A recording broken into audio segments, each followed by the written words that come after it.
is to cover things that other people don't cover around the world, things that affect us here in Canada, even though they happen, for example, in the streets of Davos, Switzerland, in the case of the World Economic Forum, or this week, in the case of Belém. That's the name of a city in Brazil.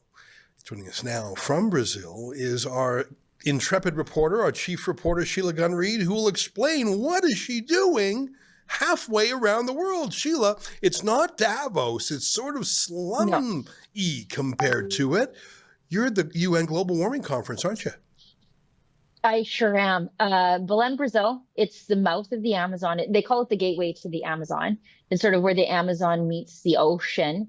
And this is where they chose to hold the United Nations Climate Change Conference this year. Now, some places of the city are very, very nice, but some places of the city are very, very I'm going to be polite, not nice. And there's a real stark contrast with how the haves and the have-nots live in this city. And that's one of the things that the United Nations, and I think by extension, the media accredited by the United Nations normally, don't want to talk about. Yeah, and by not nice, I think what you mean is it's just poor, extremely poor. Extremely. This is one of the most, I think the word that they use is favelized cities in the world. Favelas are, the United Nations World Economic Forum dream of you'll own nothing and be happy. And that's really how 60+% of this city lives, where it's just sort of clapboard housing with found materials on land they're squatting on, with no hookups to any sort of sanitation service and maybe electricity. 60% of the people in this city of 2.5 million live that way, and it is evident all around you. You know, what we think about Bjorn Lomborg, a Scandinavian economist who calls himself the skeptical environmentalist. And he has been banging on his drum for probably 30 years, making the same excellent point, which is if you had $100 billion, and these days you should probably say, if you had $1 trillion to make the environment better for people, you wouldn't spend it on carbon dioxide, a colorless, odorless, non-toxic gas that I'm exhaling as I breathe and plants inhale for photosynthesis. You would work on sanitation, clean water, electric light. You would work on things, basic poverty remediation, clean air, clean soil, clean water. And the irony of having this conference in this slum, while the private jet crew come in to talk about parts per million of CO2, it couldn't be more bizarre, the contrast. Just walking around the city, it frankly, it angers me because I see the sheer amount of money spent on this conference and beautifying parts of the city to obscure what's really happening here. As we said in an email we sent out earlier today, it's a mirage. It angers me because I think, look, and I realize I'm going to sound like a bleeding heart socialist, but I'm definitely not. But the sheer amount of money spent on this conference where the world's environmentalists circumnavigate the globe to take a selfie at a conference while the people around them are really suffering with abject poverty and a government that's failing them, it angers me. 4% of the wastewater in this city is treated. Only 20% of the houses are even hooked up to sewage. The streets, when it rains here, and it rains a lot here, they run brown with turds. And nobody should have to live that way when they're spending money on environmentalist conferences. Wow. I saw some of your video clips. I won't play all of them at full length here. For folks who want to see your work, we have a special compilation page at rebelun.com. But I just want to play a little bit about, and I don't want to emphasize it because it's gross. I want to emphasize it because it shows there are real environmental issues that go straight to health, quality of life, and those are being ignored so the jet set crew can talk about parts per billion of CO2. Here's a clip that you published over the weekend. Take a look. Sheila Gunn Reid for Rebel News. I'm here in Belém, Brazil. I'm here covering the United Nations Climate Change Conference. You might call it COP30, that's what they say in the UN parlance, but really it's the gathering of the hypocrites, and it happens every single year. Now, right now I'm standing in one of the first revitalization projects that the city of Belém underwent. It's called Nova Doca. That's the park name. It's a long linear park and it goes along a canal. Now, the canal is one of those untreated sewage canals, but the city has done its best to disguise it by planting flowers in the untreated sewage. And just in time for the United Nations Climate Change Conference, the sewage is actually claiming the lives of the flowers. It's called Nova Doca, but I'm calling it Fart Park. We were in this park initially on the lookout for the infamous fiberglass trees that were made by a Brazilian artist and erected in place of the trees that were slashed down to create the facility for the climate change conference and the highway through the Amazon for the climate change conference. I think roughly $5 million Canadian were spent on the fiberglass trees. I have yet to find them. I will, though, before I go home. Instead, I found what they're calling an eco tree. Again, because they cut down a bunch of trees. In the place of the real trees, they've erected these rebar structures and then put fast-growing vines up the structure, again, in lieu of actual trees. And let me remind you, we are in the Amazon rainforest. Look, people who watch my work know that I am by no means an animal rights activist. I realize that animals and humans are all part of the circle of life. And of course, you know, I eat animals, but there was something very tragic and heartbreaking about seeing these little birds plucking around in the raw, untreated sewage in a park that is here to mask the environmental damage that took place for the environmentalists to have their week-long party. You know, it's not just that it's so weird that you said they're at the mouth of the Amazon, and yet they're chopping down so many trees to put a road through. I mean, the whole global warming is we've got to protect the Amazon or whatever, even though the Amazon is the greatest consumer of carbon dioxide, needs carbon dioxide. Tell me about the road that was hacked through the Amazon just for this conference. And tell me if they tell me about some of the rules in place to stop reporters from knowing about this road. You know, it's actually really difficult to find the road. It took us some time and we had to get creative. But the road roughly translates to Freedom Highway, but you're definitely not free to go looking for it or to report on it. It's a 13-kilometer stretch of highway through environmentally sensitive portions of the Amazon rainforest.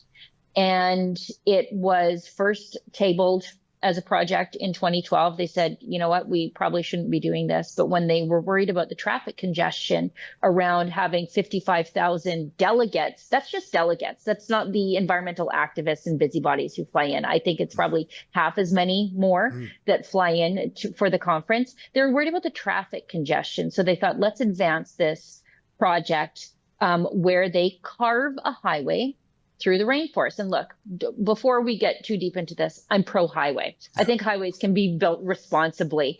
But this is, when they're telling me that my summer road trip is the problem while okaying a highway through the rainforest, that doesn't make any sense to me. Now, we went looking for this highway. You can kind of see where it might be on a map. And we had, a year ago, other media outlets had satellite footage of it and drone footage. You cannot find that now. There's no 2 days version of drone footage of it. And there's a reason for that. We actually met a man in the city and he worked security on this highway. And he said, well, part of my job at the highway is to shoot down the drones. And so we knew that if we were able to find it, if we put the drone up, which we do have with us, we would just lose the footage anyway. But we were able to find the highway by locating something on the map that was close, and then we sort of just hiked in. And it's very hard to find. We did find it. We were able to get close enough to it. But when I was there, man alive, Ezra, that highway is the least ecologically damaging thing that I saw there, because it's just garbage everywhere, garbage floating in the tributaries, garbage floating in the rivers, people swimming in the rivers of garbage. While I can't use a straw at home, and there's a highway through the rainforest right there, but we were able to get some footage of the highway and show people. And I think it's really ironic that there are so many journalists here for the United Nations Climate Change Conference, and not a single one of them was intrepid enough to find this highway and show people what it is and where it is. Yeah, let's take a quick look at your report now. Friends, we found it. It was hard. They don't want you to see this. It's very difficult to find where we are on Google Maps. We actually had to find somewhere close and then Uber there. What's behind me is what's called Avenida Liberdad. Now, that means Freedom Highway, but it is the highway, the 13-kilometer highway that the government cut through the rainforest to alleviate the traffic, if you can believe that, for the United Nations Climate Change Conference. Now, this highway was first proposed in 2012, but it was put on the shelf back then because they said cutting a highway through the Amazon rainforest would be too environmentally precarious. But it's not environmentally precarious when the world's elites need a shortcut to their climate change conference. We would love to show you what this highway looks like from above as it carves its way through the Amazon rainforest, but we can't. And that's not because we don't have the equipment. We brought a drone with us, but because this project is so embarrassing to the government, they are not allowing drones to go up. In fact, last night in the city, we met a man who works security on this highway, and he said part of his job is shooting the drones down. So we could put our drone up, but we would never get the footage because we would never have the drone ever again. And I've got to be honest with you, I'm not against highways. I love highways. But cutting a highway through the rainforest, it could be problematic. But it's the least problematic thing I saw in the Amazon today, because right beside this highway construction site is, I think, what they might deem a resort, but the stench of garbage piled up here in the 32-degree heat was horrific. It's right in front of me. It's right along this little stream that flows into the Amazon behind me. Well, Sheila, you mentioned a ton of journalists. I know that there was one other independent journalist who was there earlier. His name is Walid Tamtam. He works for our friends at Juno News. I was glad he went. Is there any other journalists there from Canada that you can detect? I mean, it's a big place, you might not see them all, but even their work on TV, and if so, here's the obvious question, are they there as stenographers, just repeaters, or has any of them asked even a single skeptical question? I think we know the answer to that. The CBC, the mainstream media have journalists here. You did point out that Walid Tamtam was here. I did run into a journalist that I always run into at these things. It's Alex Newman, who works for the New American. I know that our friends from CFACT were here earlier. So again, American journalists.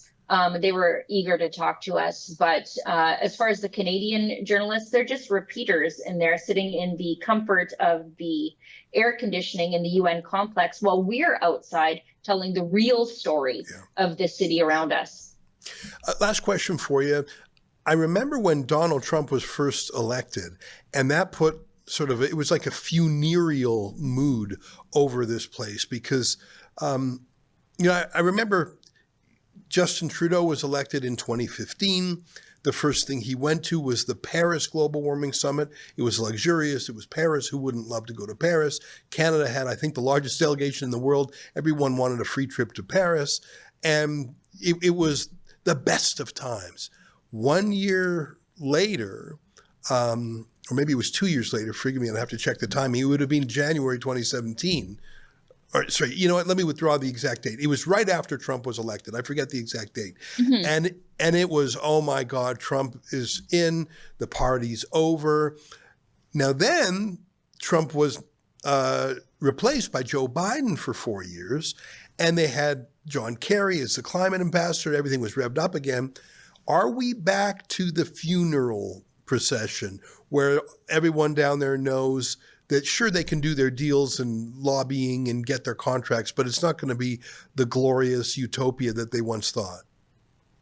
I was in Marrakesh right after Donald Trump got elected, and he said he was going to tear up the Paris Agreement. And that was sort of hanging in the air like a cloud when I was there. Now, I will tell you that this doesn't seem funerary, but I think they've learned something here at the United Nations Climate Change Conference. In fact, I think they're building on that post-Donald Trump getting elected the first time censorship, and they're incorporating that into what they're doing here now. They know that that's how they win the information battle, is by censoring people like me, skeptics of, the taxes change the weather mantra.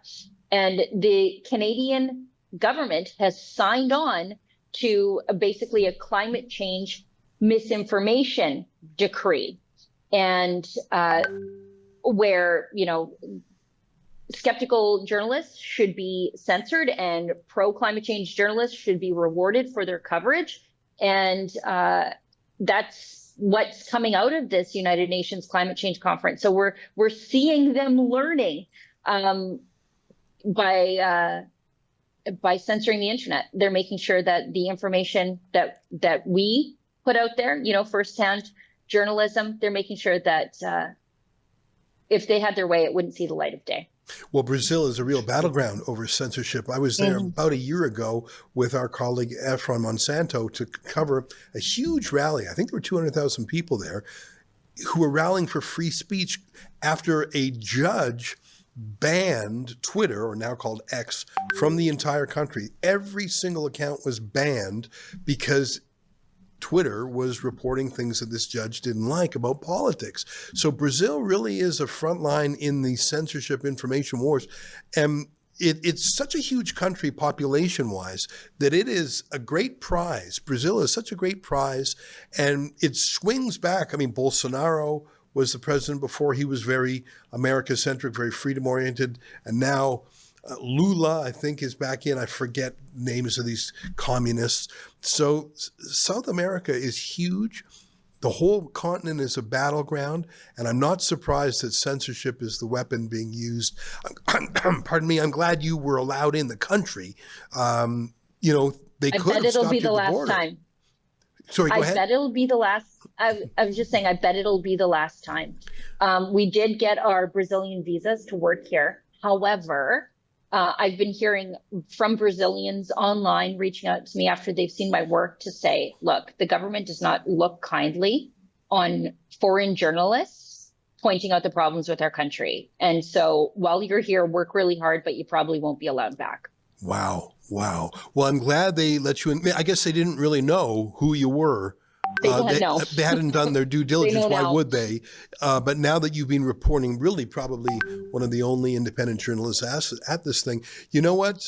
That's a shame, because Brazil is, in many ways, is such a wonderful place. I was only there for a couple of days, but it's got a lot of problems. And sunlight is usually part of a solution for any problem, not hiding things. Sheila, great to see you. I'm glad you're safe. You. Stay safe. It's a bit of a rougher place than back home here. Yes. Keep up the great work. Thanks for your help.